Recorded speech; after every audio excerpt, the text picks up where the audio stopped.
BYEWEEK. BYEWEEK. It's Raw Takes and Company. It's not our bye week. Andrew Hody with Jake Molensick and Matthias Andujar, Can who are we? both ashamed of me for doing that cheer just now. I kind of think Damn. I want to take a bye week this week after that. Matthias, how about you? I hope you Kind do. of feel like we We should got let it. Andrew do it Someone's by got to do the himself. podcast. Someone's got to do the podcast. Yeah, you by yourself. Yeah, you got it. Well, I'm just going to tell you how right I was about Ohio State and Penn State later in the show, and Jake's going to tell you how wrong I was later in the show, I even just though it think didn't matter because Ohio State still won all in I'm gonna say, dramatic fashion. if you took plus 20 and a half, like I told you, you're rich right now. Okay, So there you go. I think. Bet responsibly, everybody. We do not encourage irresponsible No, I gambling don't think. Never mind. I don't think they under covered any that. circumstances on What this. was the score? I No, they got did it. not. Never It mind. was Disregard. 38-14. All right. For Raw Takes and Company, Jake Molensick to my left, Matthias Andahar down below me, and Jake to the center. As you can see, our social media account names are on the sides of Matthias and right below Jake and me. I know Jake's pointing, trying to get the right direction. So it's diagonal of me. Well, let me point it this way because the camera has it that way. The diagonal of me and right below me under Matthias. We can't get the fingers right on this thing, so You put you you guys should get it. You put see them it. You you see it should on just put screen. You them know. everywhere that I point. Yeah, we'll just have a match up with Jake's fingers Yeah, there you on the go. Just podcast. flash it everywhere. Yeah, all right. That's Well, hard welcome to to do, Raw right? Takes and Company. Yeah, I guess so. Hope everyone's had a great week and enjoyed this week's slate of games in the NFL, along with what's going on in the NBA. But we're going to start things right off the rip before we get to the trade deadline, which, of course, is, I think, the big story about this week. We got some baseball to talk about and the World Series to wrap up the 2025 season. The LA Dodgers take the World Series crown in 7 games. And game 7 was probably, in my opinion, the best one of the bunch. I mean, or the 18 inning one was also a banger. But to me this week, I mean, this game 7 was really the story of this because we're talking about Rojas, not Otani, not Freddie Freeman, not Mookie Betts, none of the big names, but Rojas hit that home run a ninth and a third of an inning, eighth and a third of an inning into the game to put the Dodgers in a tying role. And then Will Smith, not to be confused with the actor Will Smith. We're talking about Will Smith, the baseball player, getting a home run to essentially clinch it for the Dodgers off of Shane Bieber. Yoshinobu Yamamoto winning the World Series MVP, rightfully so. And Dave Roberts saying that the Dodgers are going to ruin baseball. I don't know if that's necessarily the case. It was a great World Series overall. I think a lot of us are disappointed by who won the World Series, but at the end of the day, the Blue Jays put up one hell of a fight, and they just came so close. And it's hard to believe that, a player like Rojas was able to get the job done for the Dodgers as opposed to like the big names. But that's also what baseball's all about. A guy that maybe just came up on the lineup or you don't hear about too much. He's not the fanciest name in the league, gets it done for you. And then Will Smith. Will Smith. And there's been a Will Smith in every World Series since 2020, by the way, clinching the winning run for the Dodgers to take the series 4 games to 3. All right, let's hear your thoughts, gentlemen. We'll start with Jake. Yeah, I think at the end of the day, you can at least the way that I look, we got a great series that's won, Yeah. but the best team won, and I think I don't know that that's necessarily a bad thing in terms of hopefully it encourages other teams to also spend their money and Mm-hmm. also build good teams because you look at this Dodgers team and they were really good. And yeah, you can say on one end that they broke baseball and that they're spending too much money and this and that. But until they institute a salary cap, the Dodgers are just going to continue to spend $1 billion. So maybe other teams should also just do that. The Yankees and Mets and Red Sox and Cubs and all of these teams that have money should maybe just do it and spend their money as well. And they could have a roster that looks like the Dodgers. They just don't because they're not willing to dish out $700 million that often. Now, I know that's crazy, but it also goes to show you that if you buy a team and you buy Mookie Betts and you buy Freddie Freeman and you buy Otani and you buy Yamamoto and you buy all of these guys, you have a better chance to win. So hopefully that's a message to the rest of the major leagues to say, hey, yeah, we were the best team and we spent all our money. Maybe you should too. Go get somebody in free agency this year and spend your money. And it's not like Toronto is a cheap team. I mean, No, O'Shea was great in the series. Obviously, he had that 3-run homer in Game 7. You got Vlad Guerrero Jr., who I think is honestly like Jose Ramirez in a lot of they ways. gave Vlad Jr. $500 million. So like they spent. That's Yeah, the message of the offseason. Spend your damn money. It could get you to the World Series. could almost win it for you too. I mean, Yeah. Toronto almost won that World Series, and it literally came down to the top of the ninth inning and then a home run from Will Smith late. And it wasn't Otani, it wasn't Freddie Freeman, it wasn't those big names that won the World Series for the. I mean, yeah, overall in the long haul it was, but Yeah. for Freddie Freeman Like you didn't have to actually have have a your great World complementary Series, but pieces, but yeah, the spend your money. complementary pieces did for sure, for sure. I mean, the Game 7 to me was honestly the classic of the everything, just with the drama that was in it. I It was mean, awesome. the 18 inning Awesome game game. obviously too, but yeah, I agree. Matthias, any thoughts before we move on? Well, I have a second. You could take some Go ahead. time. We stole Just all of that. you could have a couple sentences. Go. Okay. Three sentences. Yoshinobu Yamamoto played absolutely out of his mind. Um, Second sentence, I severely doubted the Blue Jays and they proved me wrong, and I 100% respect that out of them. And my last sentence, when are we talking about Shohei being the GOAT? Soon. Soon, probably. Probably soon. He didn't have a great Game 7, I'll say that. But overall, he had a great He series and a great season. Well, he did pitching. Pardon me. I'm thinking of the offensive side of things. I mean, it was an okay night pitching, really. First couple innings were good. There were some woes along the way. I think really when you look at Game 7, though, it's going to come down to Blake Snell kind of breaking down a little bit for Yoshinobu Yamamoto to come in there. And that Yamamoto dude's held his own for the most part, but It's still, like, it got insane. wild. It man got just wild. goes in, throws 100 pitches, and says, "I'm good. I'm coming back the next night. Throw 50 more. I'm cool." Hmm. And that's probably why he won World Series MVP. I was Yeah, going to say, put and some it ice not on be that a arm. Get back out liability. there. What'd you say, Matthias? Yeah, what was I, that? and it not being a liability. Yeah, Like, Yeah, true. it yeah. was clean to 50. It's supposed to matter when you throw that many pitches, and it didn't. He didn't skip. His splitter still split. Hmm. His fastball was still. He's crazy, man. He's one of a kind for sure.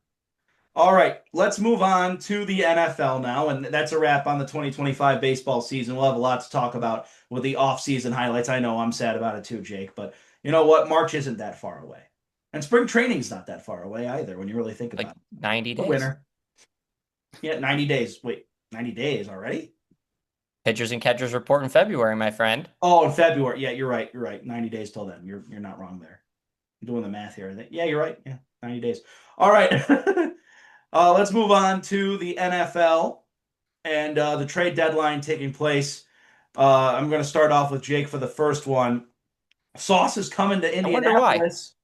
Sauce is coming to Indianapolis. Dude, He's going. it was so unexpected too. Like I obviously root for the Colts and I like pay attention to what's going on in Indianapolis and like for that to just drop like out of nowhere. Like I'm not as plugged into Indy as I am to the Browns. So maybe there was in Indianapolis Colts Twitter circles there was smoke and there were rumors and there was hearing about it. But from everything I saw, this came out of nowhere. And it was kind of just like not to this magnitude. But when Luka got traded to the Lakers, like nobody saw it coming. Nobody else had any inkling that this was going to happen. At least that's how I felt about the situation. And it, like, even Sauce himself said he didn't think he was going to get traded. And so to me, that means this was a Colts made a last ditch effort. They paid what the price was going to be. And look, this is a win for both sides. I've talked about it numerous times on this show about how the Colts' biggest need was at corner. They needed to improve their defense, and they certainly did that. And if you're the Jets, 2 first-round picks and get that money off your books, it's good for both sides. I would agree with I that. am I am not the most excited about this trade. Oh, really? Like, I think like it is the biggest trade of what yeah, the biggest trade of what happened at the deadline, but I don't really think it's the blockbuster that people are saying. And I like looking at I don't have Twitter, but looking at Instagram and looking at ESPN, I feel insane for thinking about it. But like yeah, he's been a two-time Pro Bowler, but like especially this season, the Jets defense was good, but it's not it wasn't only because of him. And it's just, I don't know. It feels like, I won't say an overpay. It was just like, feel like this is overhyped. He's more name value now than he used to be. Like he's not as good as he once was. So I do agree with you there. I'm interested to see how his play translates into a different defense and a better team. Like, does winning just fix it? Because I do think you're right. Like, he's not the corner that he used to be, which is a little bit worrisome if you're the Colts, but he's also better than everything else they had. So Fair. that's tough. It's a tough way to think about that. Only thing I'll chime into that is Indy needed some defense, and I think that's going to help them a little bit. But I agree, he's not the same player he once was, but still sauce. And He's still Indy good. is getting some sauce. You All can't right, have the nickname Sauce if you're not good. let's go on to Quinnen Williams going to Dallas. Is this a fire sale for the Jets, gentlemen? And I don't even understand this move by the Cowboys. To me, they do need some defensive help. But at the same time, I partially think it might just be better for Dallas to punt the season away, especially after the loss on Monday. Let's go to Matthias for this one first. Yeah, I really think that Dallas should have looked for a guy like Micah Parsons. Really could have been a cool help. But jokes aside, yeah, just kind of odd for Dallas's end because like Dallas's offense, it was like it finally started cooking on all cylinders, and then oh, lo and behold, like their defense couldn't hold up because they traded away Micah Parsons, and like they've been trying to fill in holes since then, and it just hasn't worked. And Quinnen Williams is a good player, but he's not Micah Parsons. So I think it's overall for the Dallas, it's going to be a lateral move at best. All right, Jake, what are your thoughts? Yeah, I agree. And that's what's so interesting about the trade. I actually don't hate it as much as other people have hated it. I thought they gave up a lot, but I think giving up your first next year isn't as bad as it could have been. Because again, they're still going to have one next year because they got one from Green Bay. So they gave up a lot. I'm a little bit higher on this trade than most just because I don't know what Dallas is doing, but I like the player they got in return, and I don't hate what they gave up as much as everybody else does, only because they had the extra first. It doesn't make sense from the we should have just had Micah Parsons standpoint, so that part I get, but I kind of feel like Jerry Jones had to do something, and I don't know if this was the something, but like he's one of those owners and GMs that will just do something for the sake of doing it to say, look, I helped. Look, I'm doing something to help this team after I just dismantled it. I one of those people who creates a problem and then says, wait, I'm gonna fix the problem. And that's Jerry Jones. The Rashid Shaheed is going to Seattle from New Orleans. I guess good for him. He doesn't have to be with a losing team anymore. I think this is a good move for the Seahawks. Probably will make them even more productive after what we saw from them the other night on Sunday. Let's go to Jake first. What are your thoughts on this move? Yeah, he's a nice player. I think he's gonna pair well with Jackson Smith and Jigba pretty well. I think Sam Darnold's gonna like having him. Um, he's can take the top off the defense, which is not something that Jackson Smith can't do, but he doesn't really do. He's more of the underneath, over the middle receiver, and this just opens the offense up a lot more. You can send Rashid Shaheed down the field, and that's going to open things up underneath for Jackson Smith and Jigba, and hopefully for Cooper Kupp and for their million tight ends that they throw the ball to. So I think that he's maybe not like the flashiest name. And if you don't watch the NFL every week, you may not know who he is or how good he can be when he's not on the Saints. So I really like this trade. I think he's going to fit in well, and they didn't give up that much for him. All right, Matthias, what are your thoughts? Yeah, I agree 100%. Like for Seattle this year, their offense revolved around three letters, JSN. And now it's much more well-rounded. Rashid Shaheed's not going to be like Tyreek Hill in name value. I feel like this is like almost the exact opposite of like the Sauce Gardner. Like Mm-hmm. Rashid Shaheed is a great player, but doesn't have a lot of brand recognition. And like for Seattle, they're going all in on Sam Darnold, which is insane to say, but like he's playing great. They felt like he needed more receiver help.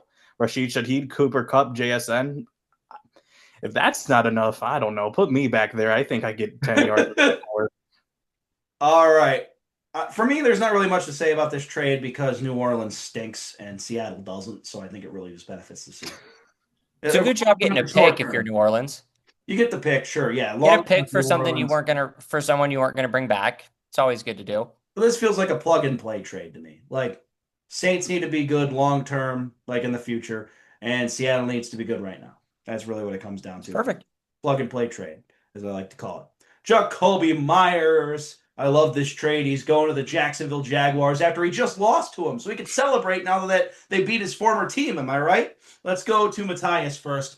I like this trade. I think Jacksonville needed that win. They did struggle with the Raiders to some degree, but you know what? This is going to really help them out. And they got a big game this week, the Jags. They really, really do. The Raiders do tomorrow night. But the Jags, I think, needed some more offensive help, especially going against a divisional opponent like Houston. Yeah. Jacoby Myers, I think he's a good receiver, but I think most importantly, right now, if you're Jacoby Myers, you're like, oh my gosh, I'm free. Because like the Raiders down there is literally like a black hole. I don't know what happened down there, but they are a black hole. That's like their whole brand. It's kind of the whole thing. The pun was intended. But I figured it was. But yeah, like Jacoby's now able to go out, and not that Trevor Lawrence is the amazing quarterback that he was promised to be from college, but like he can get touches, and Jacoby Myers knows how to get the most out of minimal touches. So I think this is a good trade. I think this is like lowering the floor instead of raising the ceiling. All right, Jake, your turn. Or raising the floor. I was going to say, you did the opposite there. Jacoby made them worse. I was like, wait a minute. For me, I like it. You just lost Travis Hunter. You need somebody else to complement Brian Thomas. It's a nice player who's proven to be, as Matthias said, he's productive. If you get him the ball, he can get open. He can make plays after the catch. Under no circumstances should you let him lateral, because that's proven to be bad in the past. If you remember that play when he was on the Pat Nice player. All right. Now we're going to move on to the final trade of the deadline that really made some headlines. Trevor Penning going to the Chargers. Obviously, after you lose Joe Alt, I feel like you got to make a move for an offensive lineman because you got to protect the hell out of Justin Herbert. Jake, we'll have you go for this one first. What are your thoughts? Yeah, I think you bring up the ultimate point there. They were already out Rashawn Slater, and then have now lost Joe Alt like 3 separate times this year. And you just hate that. You hate when the bigger guys get the lower leg injuries and the stuff that's hard to come back from. I mean, it's hard for everybody to come back from those, but when you've got a bigger upper body, it's even harder to come back from those. And that's what sucks when the linemen get those injuries. And Trevor Penning is a nice player. He's not Joe Alt. He's a fine tackle, and he's somebody that kind of, as you called it before, he's a plug and play trade. Mm-hmm. I'm also offering $10 to both of you if you can tell me where he went to school without Googling it. I'm looking backwards to think of it. I'm not taking it. Okay. If you think of it, it's wild. Not one that you'd ever think of. I mean, since you were at... Okay, can we ask it? Is it Division 1, 2, or 3? No, it's not. Not Division 1. Okay, Division 2. I think it's an FCS. I don't know. Northern Iowa. Oh, really? Whoa. Yeah. Okay, I would have never guessed that. That's why I wasn't trying to give up $10 today, so I was trying to make a tough one. Yeah, so that's one bet down for Jake. Matthias, you go ahead. I don't really have much for this trade. You guys kind of said the most of it. It's just they need a lineman. Unfortunately, Joe Alt, even though he's been great when healthy, he's been struggling to stay healthy. This is a move that the Chargers just have to make to try to salvage the season. All righty. That's going to be it for the NFL trade deadline, everybody. Hope you have any of your thoughts and leave them in the comments or reach out to us on X or Instagram or Facebook or whatever platform you follow Raw Takes and Company on. Or, of course, leave a comment below like I love DK Metcalf has been doing every week. And we'll get to his most recent comment at the end of the show. I love this But guy. we love I love DK It's Metcalf. Matthias's burner, so of course we love him. What's funny is I actually know who runs the account, Yeah, you said that last week. It's but it's not Matthias. I was Matthias. trying to It's tell you not it's his burner Matthias. I account. know for a fact it's not Matthias, and I know for a fact it's not Matthias's burner in particular. All right, we got a slate of games to get to here, gentlemen. I think there was a lot of action in the NFL this week. Better slate of games than last week. I'll say this. Week 9 made up for the crap slate we had week 8. So let's get things going right away. Matthias, you're leading off with the Bengals and the Bears, which might have been a game of the year, but it wasn't in prime time because we know these teams don't have those records. Go ahead. Yeah, the Bears, man, just wanted to give me a heart attack. Just, I said surely they wouldn't burn me a second week in a row, and they tried everything to burn me a second week in a row. But man, like they they did what they had to. Like just their defense, which was what I was betting on, didn't necessarily show up to the firepower of Joe Flacco and Jamar Chase. Um, but their offense just kept on piling the points. Like Caleb Williams, he looked great. I forgot the tight end's name, but like I think Colston Loveland. yeah, Colston Loveland. I think it was like one of his first starts. No, he got his first touchdown earlier in the game. He hadn't done anything this year until Yeah. yeah. And then he got his Got it. first touchdown, and then he got the game-winning touchdown after catching it over two two Bengals players, shedding both of them for the tackle, and then taking it yard. And like it was absolutely insane. And especially when we have our little side bet going on, it was just like, oh, I'm going to lose. Jake's going to get it. Oh, I'm going to not lose. Oh, I'm going to lose. And then it was just over. um, Hey, but I'm yeah, still in this thing too. I picked Cincinnati myself. I I I mean, I'm trying to catch up Jake. Matthias But was yeah, right. still. I'm not going to argue. Matthias was right. But yeah, long story short, the Bears won. I don't know how. This game was insane. What the heck is going on in Cincinnati? I kind of just Andrew, I'll throw it over to you. I was going to do it anyways, but you raised your hand. I raised my hand because I'll tell you what's going on. The Bengals defense stinks. It's probably the worst defense in the NFL. They are a no-show. They don't get sacks. They don't pressure the quarterback.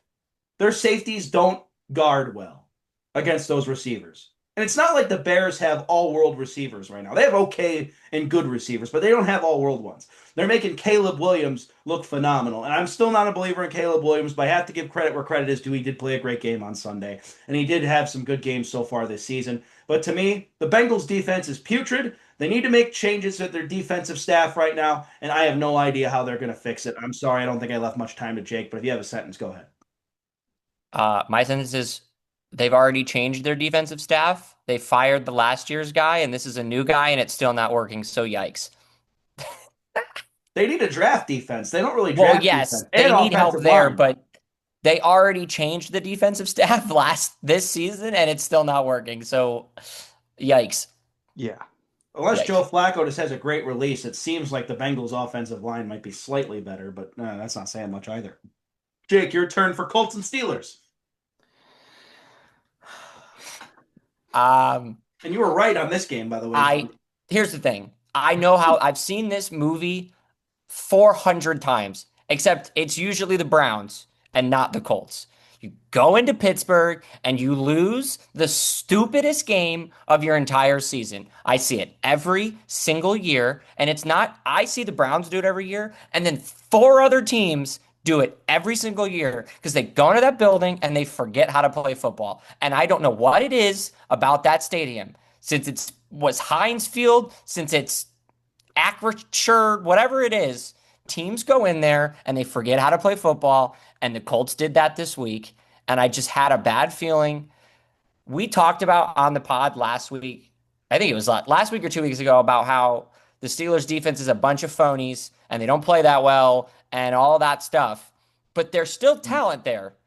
And I had a feeling they were going to take advantage of a turnover-prone quarterback who had not turned the ball over yet this year and did exactly that about 9 times against the Steelers defense. And they played renegade and they broke their spirits. I'm not worried yet about the Colts, but the Steelers stopped Jonathan Taylor. They forced Danny Dimes into vintage Danny Dimes, Danny Pennies. And I'm hoping for the Colts, we accidentally went into Pittsburgh and didn't forgot how to play game of the season because I don't want to be worried yet. Also, Matthias, what the hell are the Steelers, dude? I don't know. I could say this about like half the league, but like truly I don't know. Like this wasn't even like this was the perfect game to not only prove me wrong, but to like do what you said like on the defensive end, but on the offensive end be like, hey, we're gonna punch you in the mouth because we still have talent. And Aaron Rodgers only had 203 yards, and Jalen Warren had 301 rushing. 31 rushing yards. Like this was just the defense's coming out party again because they really needed one. But like I don't know, man. Like the Steelers can either not stop a Cole or win a game by themselves. Like and there's no in between. I'm tired. Seems like it. Exposed, exposed. Colts were exposed. What? The Colts were exposed. They were exposed. You were out on them from the start, so we don't want you on the train. You stay off the train. Listen, they've been better than I expected, but listen, Jacksonville is slowly catching up. Just saying. All right, my turn for Minnesota and AFC's Detroit. #1 seed. True, that's also true. I'm not going to hold that against you. All right, Minnesota and Detroit. Minnesota won this game. I think this was partially because there is not that much scouting on J.J. McCarthy yet. We really haven't seen how much he could do. This was his first game back. Am I worried about Detroit? I'm not. I know Detroit didn't look great and they kind of got off to a slow start in this one, but I'm not surprised the Vikings beat them. I don't think they were going to be as perfect in the division as they were last year. To me, this was like kind of a wake-up call for the Lions. I think we learned a little bit about J.J. McCarthy in this game. And I think the Lions are going to go away with this one, knowing that offensively they'll be better the next time and they'll figure things out and adjust. I'm not really as worried about the Lions with this game. I am surprised by the Vikings. I think they could play with anybody, and I am interested to see how J.J. McCarthy ends up panning out as the season continues. But for me, I think there's a lot of worry about the Lions, and I saw that this week. I'm not worried about the Lions still. I don't think many people are, but there has been some headlines that, oh, the offense is getting shaky. The defense started off slow. To me, the defense is still way better than last year's defense. They're a lot healthier. I think the Lions are just fine. Even though they lost this game, to me, it felt like it was one of those trap games. You didn't expect the Lions to blow it. They did. It's going to be okay, though, for them. But I am impressed from what we saw from the Vikings. But at the same time, it's still a rookie quarterback, essentially a rookie quarterback. His first year as a starter because he was hurt last year, and J.J. McCarthy. I'll leave the floor open. Jake, you can go first. Yeah, I think I think we've all done this, and I think national people, I think everybody, we forgot how much talent the Vikings have. We forgot how good this team was last year. Not much changed. They lost Sam Darnold, so you knew there was going to be some differences from going from, and say what you want about Sam. He's an experienced quarterback, right? He's not a rookie. He wasn't making his first career start. Like he's played in this league before. That was the only change. They have a really good defense. They have one of the best defensive coordinators in the league. And they have Justin Jefferson and Jordan Addison and TJ Hawkinson. Mm-hmm. There's a lot of talent on this team. And there's a lot of talent on that defense. And I think we forgot that they were good.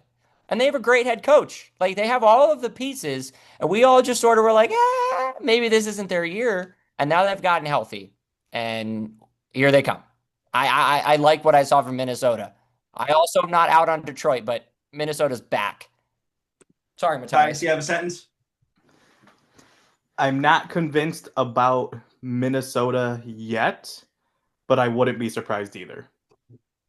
I'm kind of with Matthias on that. That's a fair assessment. It's his turn for Broncos Texans. All right, so back-to-back heart attacks for the games I'm covering. I'm just going to keep it short. I want to hear your guys' thoughts more than mine.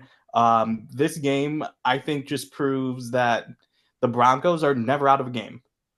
Like, we've seen it 2, 3, 4 times maybe already, but this one just, they know how to win ugly. They know how to win great.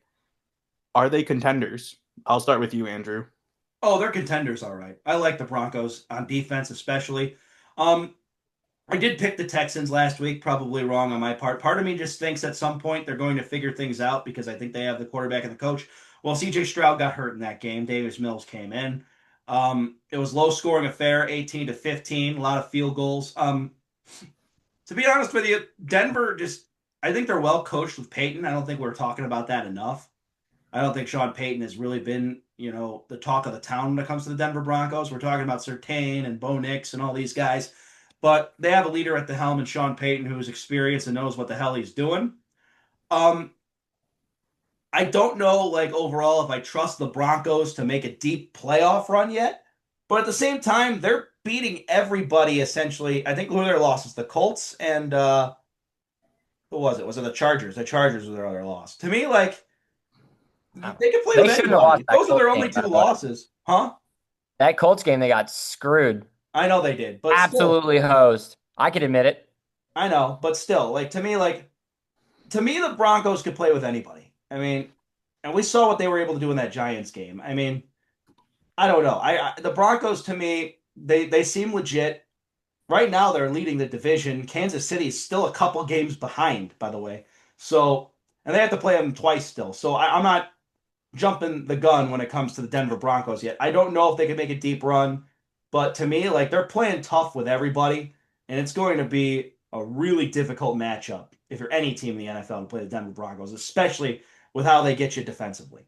Jake, I hope I left you some time there. My bad. Yeah, I don't have a lot to add. I think you guys nailed it. I think this is maybe I don't want to say the most underrated defense because I think they're starting to finally get their flowers. When they get Sertan back, they are going to be they're one of the maybe the best defense or one of the best defenses in the league.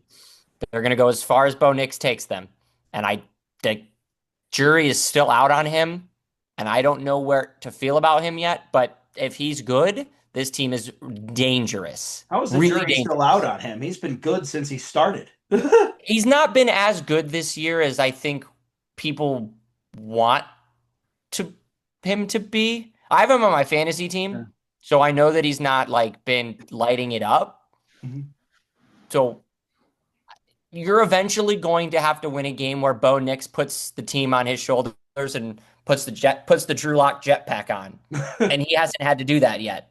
And I'd like to see him try because you got to win without the defense once. Your floor, Jake, for Seahawks and Commanders.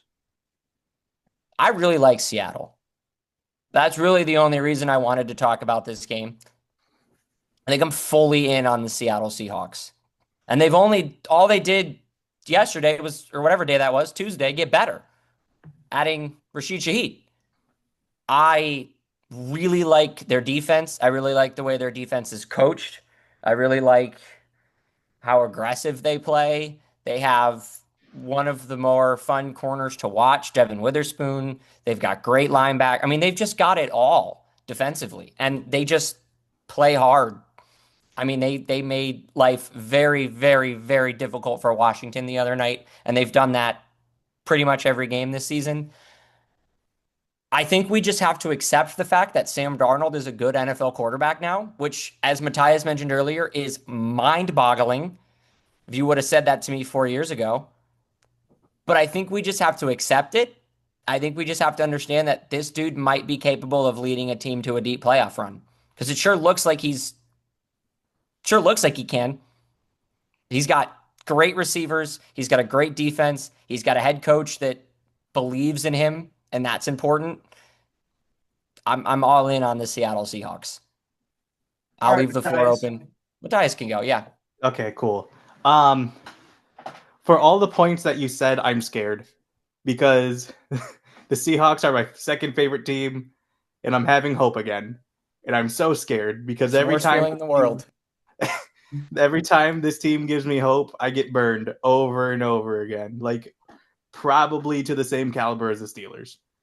Like, this team is fun. This team knows how to just put up points, and the last time I feel like we saw that with Russell Wilson, they got slapped by, I believe it was the year that the Rams won. And it was like, man, like I thought that was it.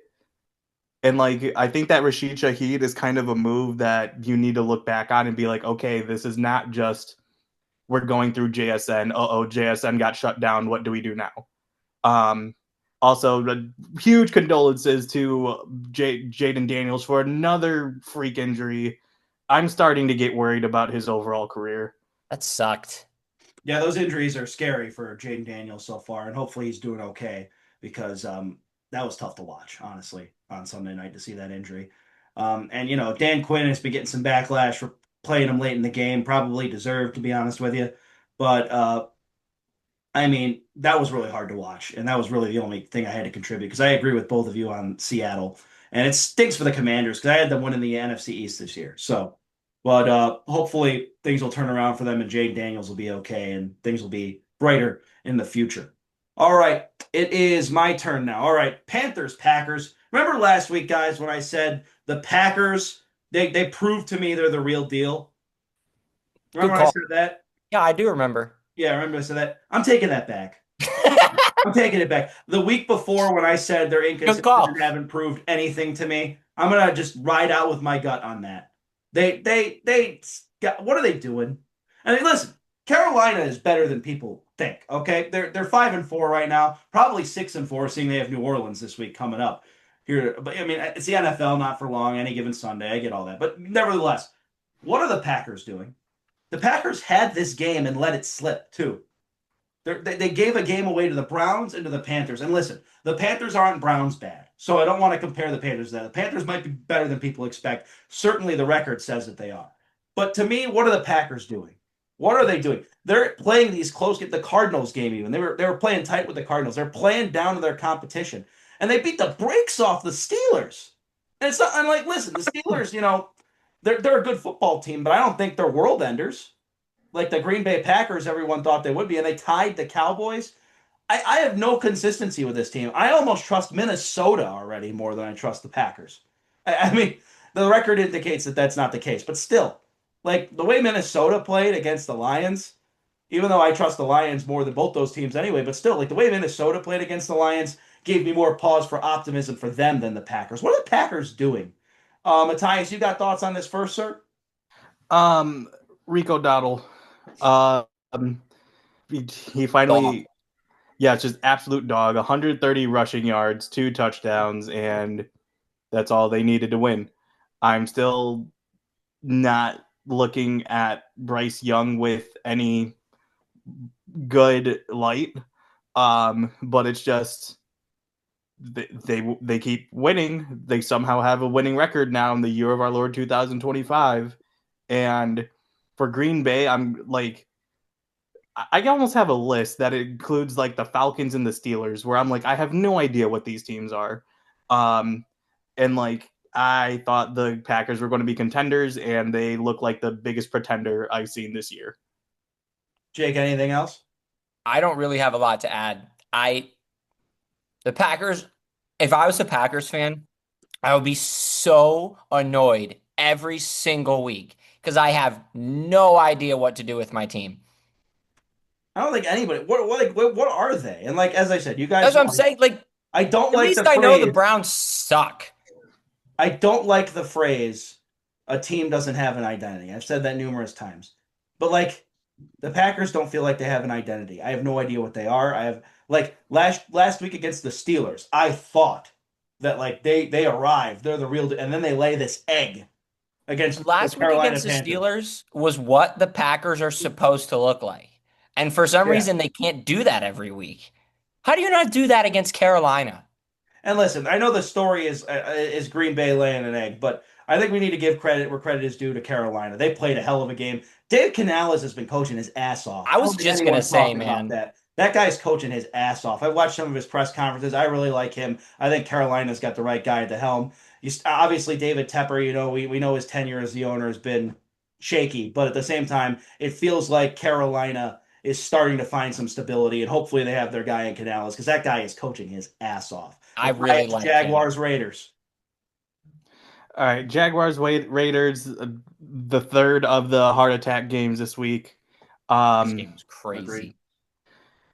Man, like I still think Chicago had the craziest game this week, but this one's up there. But Jaguars with this win, they move on to 5-3, and once again, this just kind of the same worry, but a bit alleviated with Trevor Lawrence. Like he had his quarterback game.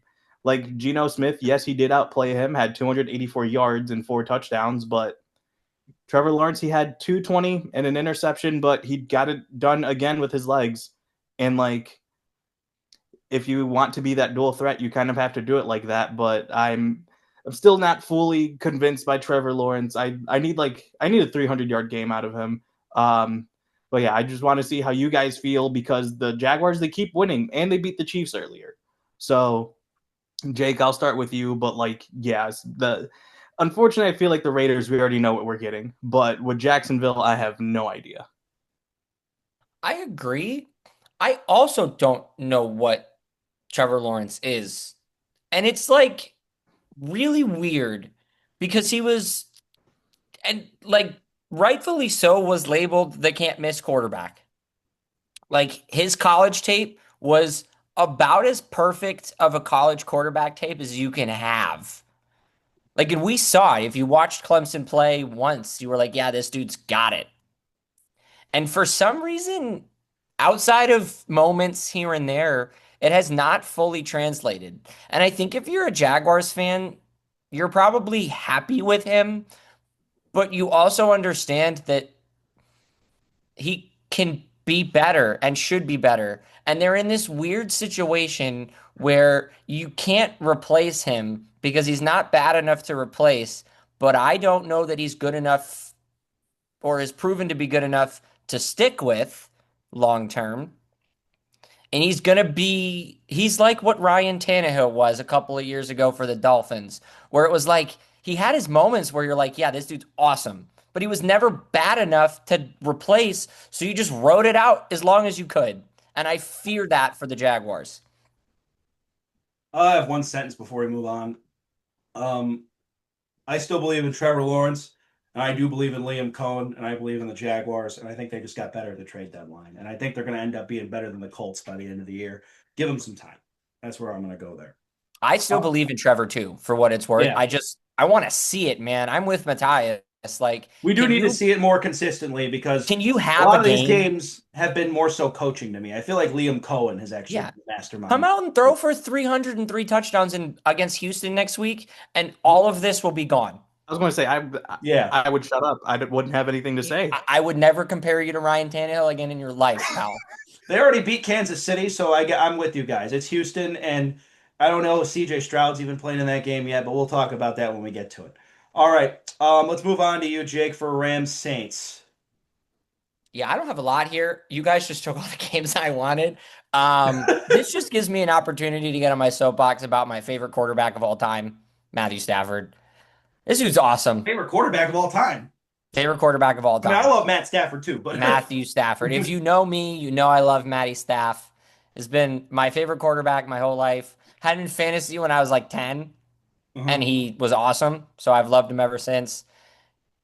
He's playing maybe some of his best football now in his like age 37 season or whatever he is. He's Um, 36. No, 37. You're right. You're 36. right. You're right. You're right. I did. Throwing bombs to Puka Nakua. Like, he's just awesome. And I just don't know that people are going to 10 years from now.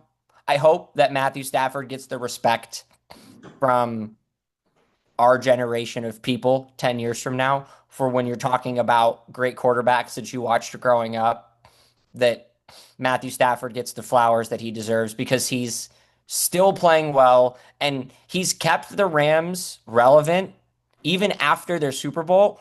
They've had some years where they were like not great and they're already back to very good team. And it's because they have a great coach, but it's also because they have a great quarterback and he's awesome. I just needed to get on my soapbox for my guy.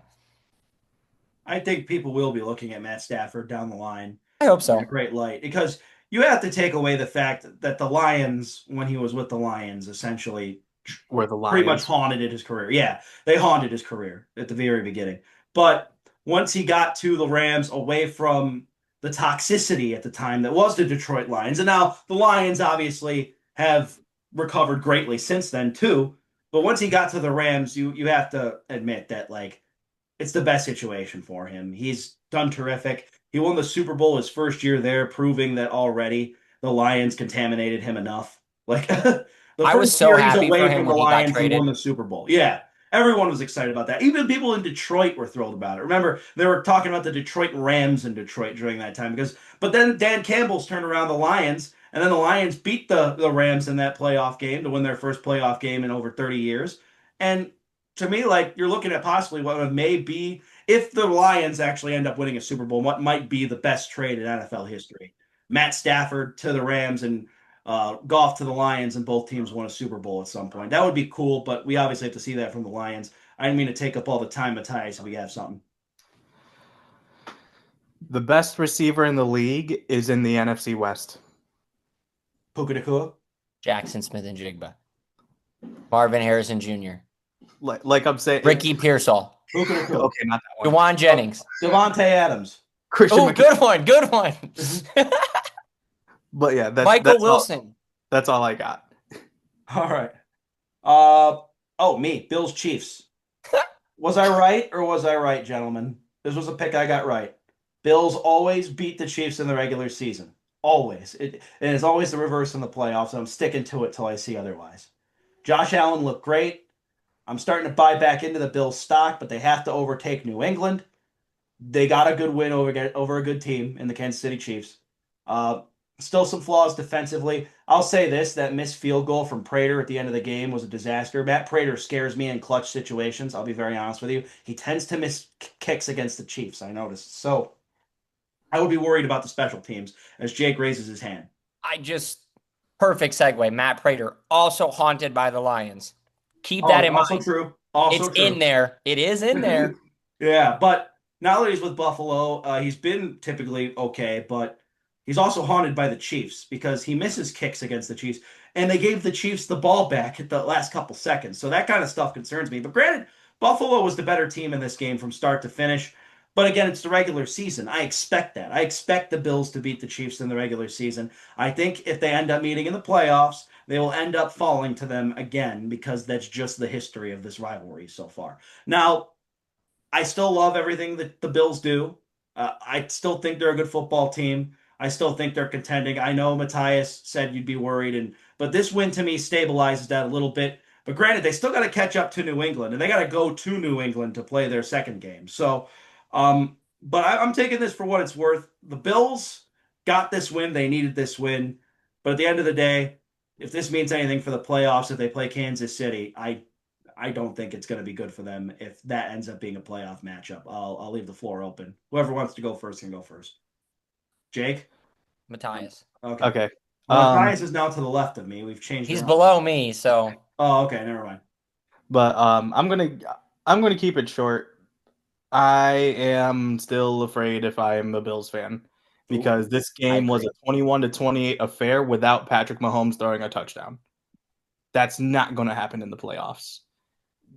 Josh Allen, even though he had 273 yards, one touchdown isn't enough against the Chiefs. That's all I got. Oh, it certainly was enough this week. So, but you're not wrong, Matthias. I agree with you on that.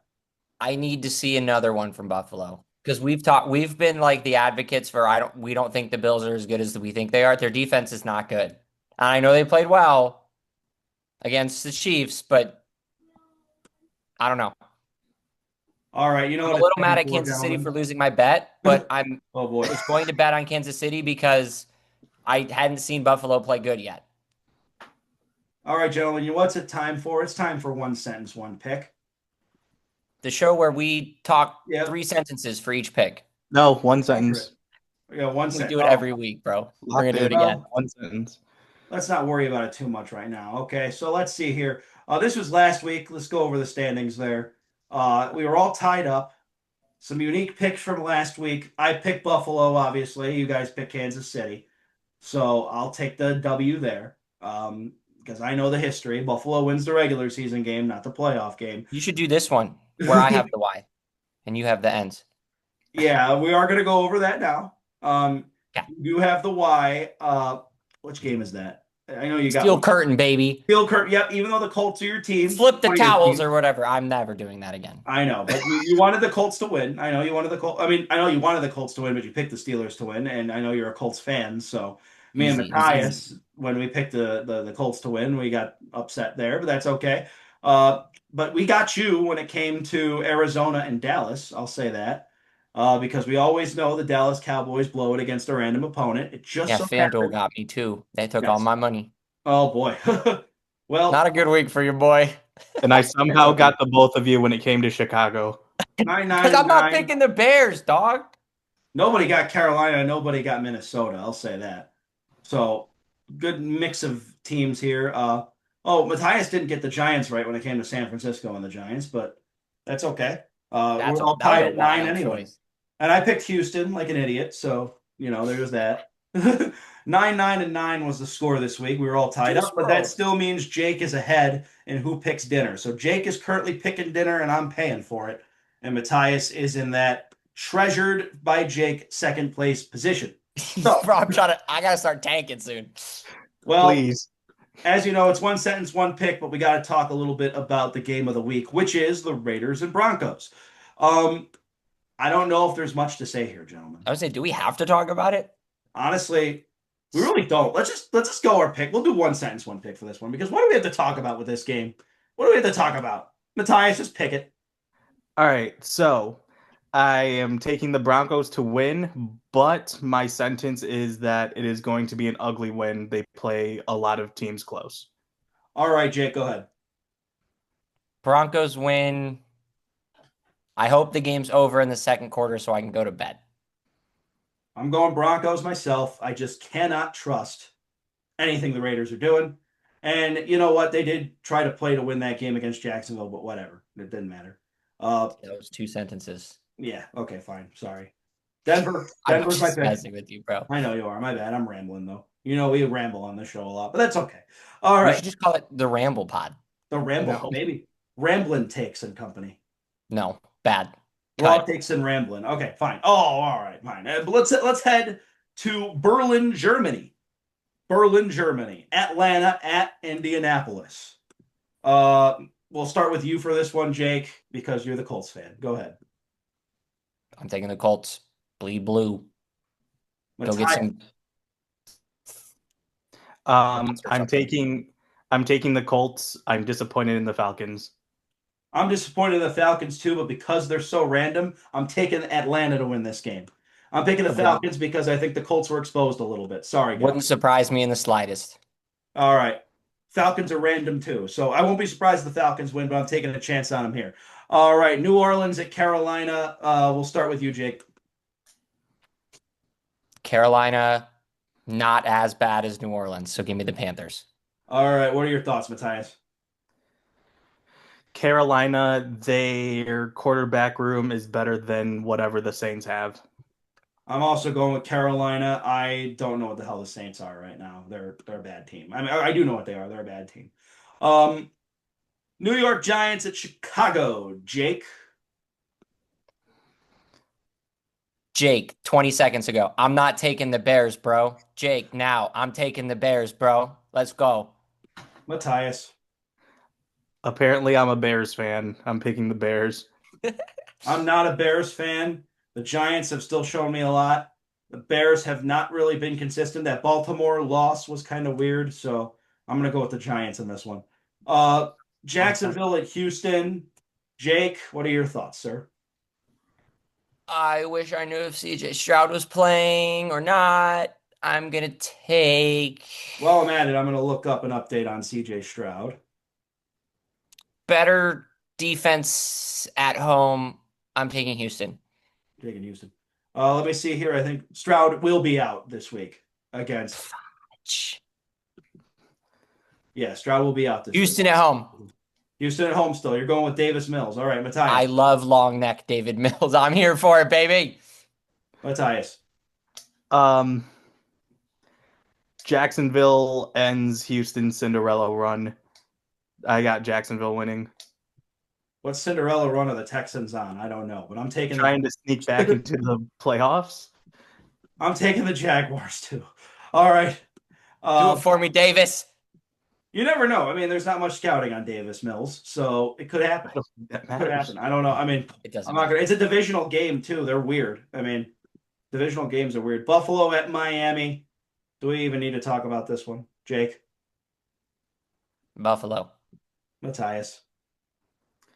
Buffalo Tua does not have pink eye this week. Miami's losing this game. Buffalo for me too. Baltimore at Minnesota. Matthias, we'll go to you. We'll mix it This up. one's not easy. Um, awesome. I start with this one. I was gonna say that sucks. Baltimore. Jake.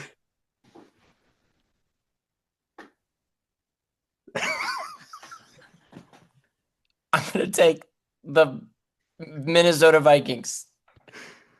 I'm also taking the Vikings in this one. At home, JJ McCarthy. Well, JJ McCarthy has film on him. Oh no. You're really into having film on somebody Yeah. I'm going today. Vikings. I'm sticking with Vikings. Scouting All right. report goes crazy. Goal, baby. Browns at Jets. God, Jake, we'll go with you. I'm gonna take the Browns because we didn't trade our whole team away yesterday, Tuesday. Matthias. I have the Browns in dramatic fashion. Oh, my favorite kind of I'm game. gonna hop on the Browns bandwagon for this one too. I was gonna take the Jets, but I mean the Jets lost everybody in the trade deadline, so I'm not taking them seriously. New England at Tampa Bay. Let's go to Matthias first. Um, This one's tough. yeah, thanks. Yeah, you've really given him the Yeah, Tampa hard Bay. game first every time. I'm sorry, it's not intentional. Jake, I'll go first. I don't. No, I said Tampa Bay. Oh, did you take did? it. Okay. Yeah. Yeah, get your popcorn ready, kids. Jake, I'm taking Baker Mayfield. I'm taking Drake May. I'm going New England in this game, guys. Baker Reagan Yeah. Mayfield. If the Bucks win, I won't be surprised. And honestly, I still feel like the Bills are still the team in the AFC East overall. But you know what? Drake May's showing us something right now. I want to say the Patriots stay hot. Arizona at Seattle. I'm rooting for Baker though. I want to emphasize that. Arizona at Seattle. Matthias, you can go ahead. Is this hard? Shouldn't be. No. Yeah, I don't think so. So Um, Seattle, and what's your sentence? I'm kidding. Go ahead and say who you're picking. yeah, I'm picking Seattle. My I figured. sentence is Rashid Shaheed will lead the team in yards. All right, Jake, Seattle, and why Seattle? I'm taking Seattle because of the spiel that I just went on about 10 minutes ago about how great they are. Arizona's magic's not going to last much longer. They played the Cowboys. I'm taking Seattle. Jake, we'll start with you for the Rams at the Niners. There's a hard one for you. This one's kind of tough. I also just went on the soapbox, so I'm not gonna pick against Matty's staff. Go Rams. Matthias. I am picking against San Francisco's injuries, so I am picking LA. You know, the Rams lost to San Francisco in what felt like a Niners home game, but now this is actually a Niners home game, so they'll feel like they're on the road, the Rams. I'm taking the Rams to win this game. Detroit at Washington. Washington's kind of a mess with their injuries. This one might be tough for them, that is. But, what are your guys' picks? Let's start with Jake. Lions by more than 20. Lions by more than 20. And this is a revenge game, too. Let's not forget last year. Matthias? Oh yeah, good point. Yeah. Rest in peace, Commanders season. I'm picking the Lions. I'm also taking the Lions. It's a revenge game. We know that Dan Campbell comes out mad when it's a revenge game. They pounce There's nobody Francisco that holds a last grudge year. more than him. Yeah. I'm They on Rocky pounced Brown. San Francisco last year after they played them in the NFC Championship, and I think they're going to pounce the Commanders after what they did. So I have no choice. Don't hurt that guy because he will hold a grudge. Pittsburgh and the Chargers. Jake, let's start with you here. Where is this game? It's going to be in LA. Okay. And it's a Charger game, so it's probably a Steeler home game. Um, hmm. It tends to be a Steeler home game when they play the Chargers. I'm I History. gonna don't take mind the going. I'm gonna take the Chargers. All I right. had to cash out my Justin Herbert MVP bet because it wasn't gonna win. That's my sentence. Matthias. Lost $4. I'm picking the Steelers because Oh, You're the root for them. Chargers' offensive line is not going to be enough. this is a tough game for me too, but I'm riding with the Chargers on this one. Um, Steelers could win. I'm not gonna lie about that. This is kind of a tough one for me. Chargers. I'm gonna say That's Chargers. Sunday Night I gotta Football, get off huh? this game. I gotta pick a Yeah, team, that's right? Monday I'm night. going Chargers. Philadelphia at Green Bay. That's Sunday Matthias. Night Football. Yeah. Steelers Chargers. Yeah. Oh, Monday that's Night gonna be Football great. is Philadelphia, Green Bay. This is the That's final awesome. game of the week. Great primetime games except for Thursday. Matthias, go ahead for Philadelphia, Green Bay. Unfortunately, I'm more confident in this one than most games this week. I'm going Philly. All right, Jake. Yeah, there's a 0% chance that I'm going to take the Packers after what I just watched last week. I'm going to take Philadelphia, and I'm also going to hit the money line as underdogs. I think this is the third meeting between Love and Hertz, if I call correctly. Uh, I'm taking Philadelphia. I can't pick Green Bay. I have to hold myself to the standard I did and not trust them. So I'm going with Philly. I'm taking Philly to win this game. All right, that's one sentence, one pick. So let's go over that again. Here are our picks for the week. Currently, I am paying for dinner, and Jake is picking dinner, and Matthias is just enjoying it all. Will things change this week? Things haven't really, since the first week we did this week 7, things really haven't changed. Jake got off to an early lead. Matthias has stayed par in second place, and I have remained in last. Nothing's really changed much. Will anything change this week? Guess we'll find out as we look at some of these games here. Jake has a singular pick right away with Houston and Jacksonville. I have a singular pick with Atlanta at Indianapolis. Um, Matthias picked the Ravens over the Vikings. So there's some change in opinions in some of these games here this week. We'll have to see what takes place, gentlemen. But And I those got are our that picks. one. I also have discovered the ultimate loophole What in is where it? I'm going to pick because it doesn't break the rules. Okay. Uh-oh. Oh boy. But Jake, we still have a lot of NFL left. I'm just telling you, if I win, I found a loophole. All right. That's one pick, one sentence, everybody. Expensive loophole, so you better lock in. I swear, if it's a fancy restaurant where we have to make reservations to, that breaks the rules. No, it's not. It's a chain restaurant that just happens to be more fancy than a normal chain restaurant and does Oh not have to make no. reservations. And I found a loophole. Oh no. Okay. So I'm really gonna milk this win if I get it. Come on, Falcons. I need the Falcons. I need the Falcons. Come on, Falcons. Let's go. Pittsburgh, please. Falcons, please. All right. That's one pick, one sentence. It's time for the NBA. It's time for the NBA. It's time for my Matthias favorite to sport. take over. It's the NBA. My favorite sport. Yep. Matthias, the floor is yours for 5 minutes, and then we'll go to college basketball. Jake's favorite sport. Awesome. So for the NBA, we've had a lot happening. I have about 3 points that I want to at least get some other input.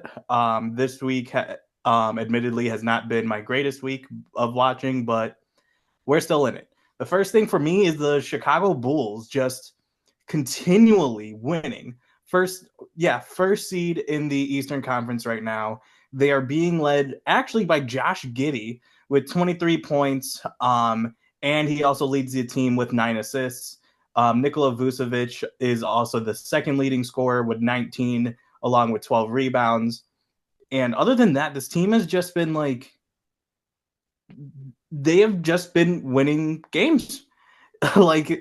Some of them have been ugly. Some of them have been how they want to win. And it's odd because I was not looking at the Bulls being a first seed this long into the season. The next thing I got is the Miami Heat because they're also oddly winning. And not only that, they're also playing a fun brand of basketball that has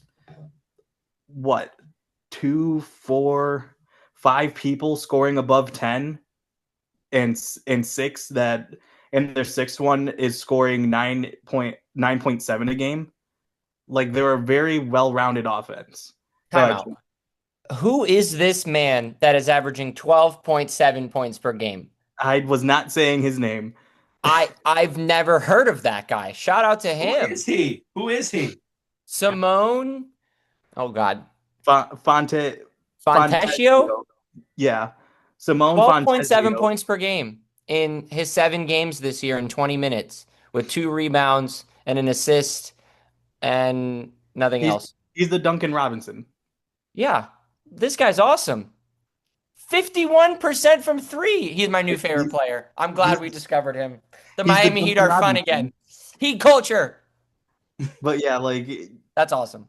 this team has been great, and like even looking deeper in the depth chart, like looking down the box score because he's not even in the depth chart. But Davion Mitchell off night, he Off has night. 8.9 points, but he also leads the team with 7.7 assists. So even though he's not scoring, he's still leading the team in assists and he's being efficient. It's just so weird. And speaking of weird, I was really high on this team, but I think it's time to turn over a new leaf of being a hater, I guess. Orlando, what's going on? Like Paolo, he's averaging or he's doing what Giannis did a couple years ago, where everyone was praising Giannis because he was leading the team in points, rebounds, and assists. So imagine that, but if they were still bad, and like Paolo averaging 23, 9.5, 4.5. So you could be like, Matthias, what are you talking about? He's averaging 45 from the floor and 24 from three. Like he's not doing it efficiently. And Franz Wagner, and my biggest disappointment is Desmond Bain. It's not clicking. And I want to know why, because this should have been the one of the easiest locks. Um so yeah, just like out of those three topics, that's just around the NBA. What's up, Jake? Does he just not have his shot? Is that like, because I've seen this too. I saw a stat today about Desmond Bain. I mean, he's averaging 14 points a game, and that's not what you want. Like, does he just not have his 3-point shot? Is It's it just, it's the mixture of not having a shot because he has 28.6 3-point percentage, but he's only taking four a game. so he can't heat up? Yeah, he can't Okay. heat up and he's not being open to heat up. But the last thing I want to talk about, obviously, we're from Cleveland. Darius Garland, he's coming back, or as of the day you're watching this pod, he came back. Um, I think this is going to be the thing that turns around the Cavs season, going from the middling team that they were to the not playoff contenders, but the contenders we know they are. Jake, You mean to tell me Darius Garland is a good basketball player, and all these Cavs fans who told me he wasn't were wrong this you whole mean to tell time? me that injuries are actually a big part of the game and toe surgery is a big deal, Stephen A. I Smith? don't believe it. Shout out to you, DG. You're my guy. But yeah, that's all I got for around the league. So that's my 4 minutes of fame. That was fun. I Yeah. was going to talk about Desmond Bain today too because I saw the stat. Somebody posted like his game log, and I was like, "Yikes!" Yeah, it's It's bad. I not the haven't. Desmond Bain that, not that I watch, but like I know who Desmond Bain is supposed to be, and that ain't it. Yeah, I have him in fantasy too, and it's been His so last name is Bain. Like you're supposed to be badass, bro. All right, you ready for college basketball? By the way, the Cavs with a big win over the 76ers tonight. College Donovan had basketball, Jake. 46. Yeah, I don't have much to say college basketball wise, other than I'm so excited that it's back. It is my favorite sport to watch. It is my favorite sport to get into. It's just awesome. It's so funny to me that I don't like the NBA and I don't watch the NBA, but I love basketball because I love college basketball. Um, I'm really excited this year, and I implore everybody listening, if you're an NBA fan as well as a college basketball fan, pay attention to the freshmen this year. We are looking at a really incredible lottery. Um, Nate Amen at Tennessee, Darren Peterson at Kansas, the Boozer brothers at Duke. I don't know how to say his last name. AJ at BYU. There is so many good freshmen out there to watch. Um, I mean, Koa Pete at Arizona the other night had like 27, 7, and 7 in his college debut to beat the defending national champions in Florida. So we're going to have a fun year. This is going to be another just incredible year of freshmen. We obviously had one last year with Flag, Bailey, Dylan Harper, um, Yakachonis. I mean, there's more. There's so many more, but just another, like, the talent in college basketball right now is awesome. Them getting rid of that G League Ignite crap has really helped. I'm glad they did that. Um, it's just put the freshmen back at school. And we're a little bit back into the one and done era, which I think is cool. It's one of my favorite parts of college basketball. And I'm excited to watch these freshmen. And if you want to win your bracket pool, listen to this podcast because I picked the winner last year when it was just Andrew. He had me on the show. I gave you guys the champion, and I won all my pools. One All thing that right. I do want to add, just like Koa Pete, in an upset win, by the way, Mm-hmm. he had 37 and 5 with Okay. three I was steals. guessing, so thank you for checking. Yeah, with three steals and one block All right. against the defending champs. He like those were like closeout minutes too, like not just like oh we had garbage time. Like no, those were like close game closeout, like silenced Florida, and that it was awesome. It was awesome. Please watch college basketball in November and December, please. It's awesome. Gotcha, gotcha. College basketball all day long for Jake Malencic, that's for Pretty sure. much. All righty. Let us move on now to our final segment of the day is college football. All right. Jake, do you have anything there? Because this week's slate of games to me didn't seem that impressive. Yeah, not a lot. Um, the first college football playoff rankings were released on Tuesday. That's always an interesting checkpoint of the season to kind of see what the committee feels rather than the AP because the AP is dumb and the AP poll is stupid. And I like the AP as a company. I'm not coming after them. It's not their fault. Don't yell at me, AP. I just think that your voters maybe should vote better. Just my thoughts. And I think that about basketball too. I think your voters should just vote better. Anyways, don't come after me. Sorry, AP. If you're an AP voter, you can tweet me. I'll tell you why your votes sucked. Anyways, college football playoff rankings come out. They make more sense. They're the rankings that matter. We do get number 7 versus number 8 at noon in Lubbock, Texas. So that'll be fun. BYU and Texas Tech. I'm interested to see how much love the committee gives the Big 12 after this game. How many teams are they going to get in? Um, I can't believe they put Texas as high as they did. That was crazy. They're like 13th. I don't even think they're that good, but I'll take it as a Buckeye fan. And before Andrew gets a chance to tell you that he was right, I'm going to tell you that he was wrong and that it I was was not a bye right. week last week. 38-14 is a BYEWEEK. I just don't BYEWEEK. I think, can't even do that right. Sorry. I don't even know. I just don't understand what your definition of a bye week is when it was a 3-point game at halftime. BYEWEEK. Yeah, I don't, If here's because the if it's deal, even a here's the thing. If we blowout, had beat him 56 to nothing, I would have given you all the props. And I've been like, you know what, you're right. But a 3-point halftime lead against the bye week is not that's not something you want. yeah, a bye week is going against a team where you could just kind of go to sleep and just like not game plan or whatever, but you had to actually make an adjustment because I don't know, it was a 3-point game at one point. But I'll say this, Andrew. I was never worried. And I never thought we were going to lose during the course of the game or before the game or even when it was 17 to 14. I was like, knew they weren't going to lose, but it was more so the fact that I just thought it might be a little closer than we thought it was going to be. And like, I think it was a little closer than the final score indicates that it was. We kind of just foot on the gas for a full quarter and they couldn't stop it. But they weren't out of that game for the first 37 minutes of it. Mhm. But you're right. Like it was never in doubt. So I'll give you that. I'll give you that credit. It was never in doubt. And you're right about this week. It's probably never going to be in doubt against Purdue. Mhm. Well, But it's another I'm bye. never going to crown a team a bye week because when I do that, they're going to beat me and I'm going to hate myself. Yeah. Well, Penn State, I crowned that a bye week, and I was right. So you can say it however you want. I know I was right. And this week is a bye week too. I'm sorry, this isn't the I Purdue of did all that. 2019. Matthias is gone. Hey, This I'll is give the you this Purdue of week. I'm more 2019. into it this week for the idea of it.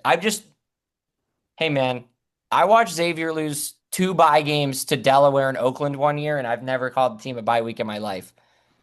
I get it, but sometimes you I've just seen call it like you see Carolina it. this year. Bye week coming up. I've seen BYEWEEK. I've seen teams lose to teams they're not supposed to lose to too often, so I'm never doing it again. All right, well, actually, the final segment of the show. That's the final sports segment. We got to react to a comment now. I Oh, my love friend. DK Metcalf. He's back. He's He back, sure guys. is. Commenting on every video like he's done the last 2 weeks.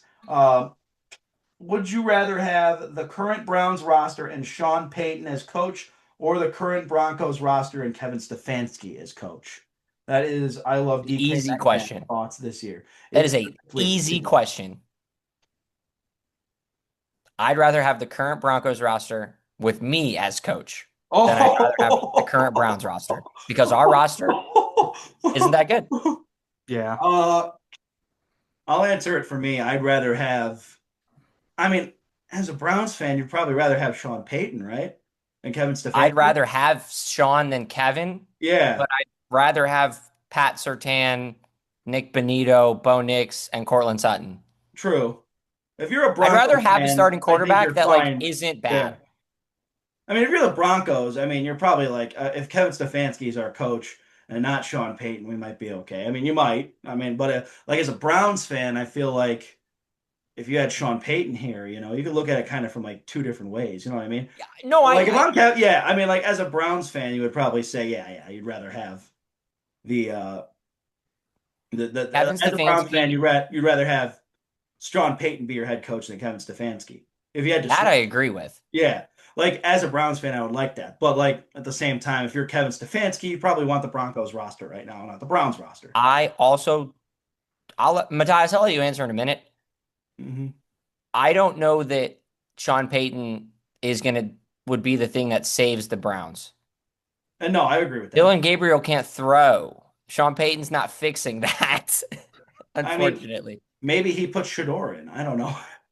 I don't think that's his choice, pal. Matthias, go I think ahead. that's coming from up there. Okay, so I looked at it as what's going to be the better team, and the better team is Yeah. the Broncos with Kevin Stefanski, because That's I think I think on this podcast we've learned how important coaching is. Coaching can't throw the ball for you, and coaching can't fix defensive lapses either. Like, you could coach players, but when they get on the field and if the players make the wrong read, you could fix it after the game, but during the game it's a whole different ballgame. And like, the Broncos defense almost alone is like very scary, and they're doing it with an offense that in my opinion isn't the best. They keep the games close for good or for bad, but like their defenses plays out their mind. So like, I think Kevin Stefanski with a Bo Nix, because he was with Kirk Cousins, like it's not. That's not a bad fit for Kevin. Yeah. I agree. That's a great point. Yeah. Mhm. Like, I think Sean Sean Payton Payton, is not fixing Jerry Jeudy not being able to catch the ball. He's yeah. not fixing, you know, He's fixing the penalties probably, but he's not going to just force Jerry Jeudy to catch the ball. He's not going to force Dylan Gabriel to throw ducks. Because we even saw it last year, like or what was it, 2 years ago already, where he couldn't coach Russell Wilson to not throw moon balls, Yeah, and it turned into interceptions. yeah. Like, Coaching matters, but also it doesn't.